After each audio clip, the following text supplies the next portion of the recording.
Hello and welcome to the second video cast on the medical tax credits. Now, in the first video cast, we discussed how we calculate this medical tax credit if a person is younger than 65 and no one has a disability. So in this podcast, we're going to look at how we treat the medical tax credit if a person is older than 65 years of age, or if the taxpayer or any immediate family member or dependent has a disability as defined. Now, as with the previous podcast, if you contribute to a medical aid, you get a medical schemes fees tax credit, and that is exactly the same between Part 1 and Part 2. The only thing that is different is with the additional medical expense tax credit. With the additional medical expense tax credit, if a person is older than 65 or a family member has a disability, we take the medical aid contributions, both the employer and the employee, and from that we deduct 3 times your medical schemes fees tax credit. Now in Part 1, we deducted 4 times, so that's the first difference. So we only take 3 times the medical schemes fees tax credit. Then we are left with the excess. Now remember, the excess cannot be less than 0. It must always be a positive figure. And then to that, we're going to add the other qualifying medical expenses. Again, it is prescription medicine or any visits to a registered medical practitioner or any nursing expenses, etc.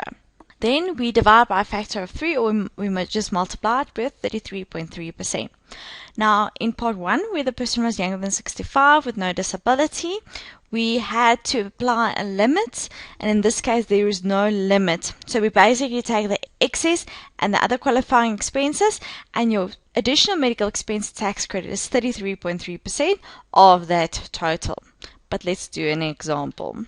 So Rose is 42 years old, she's married, her husband and her son are dependents on a medical aid fund, and her husband has a disability as defined. Okay, so now she's younger than 65, but one of her family members has a disability. Her taxable income was 328. Her normal tax is correctly calculated as 71960. Her employer contributed 5,000 Rand to the medical aid fund for the full year, and she also incurred the following expenses: medical aid contributions of 20,000 Rand and qualifying medical expenses paid and not refunded by the medical aid of 30,000 Rand. So again, the first step is we need to go and calculate the medical schemes fees tax credit, and as in Part 1, it's the exact same because it was 3 persons on the medical aid.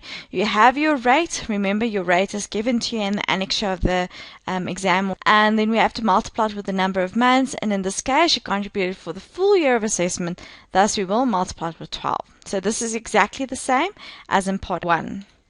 So the next step is we need to go and deduct this as a rebate. Remember, it's deducted from your normal tax as a rebate. It is not an expense.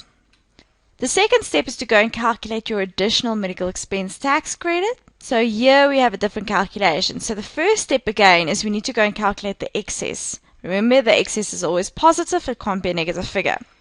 Your excess is calculated by taking your employer's contributions plus your employee's contributions to the medical aid fund, less 3 times your medical schemes fees tax credit, and that equals our excess.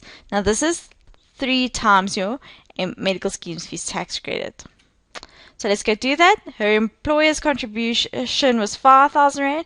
The employee contribution was 20,000 Rand, so you have a total of 25. 3 times your medical schemes fees tax credit, so we take the medical schemes fees tax credit over here. We multiply it with 3. So you see it's 27,504. It results in a negative figure, so your excess is limited to 0. So you have no excess. The second step is to go and add all of your qualifying expenses to the excess. Now we know it was 30,000 Rand, so we take the excess of 0 and we add the 30,000 Rand. And then the last step is to go and multiply it with the inclusion rate.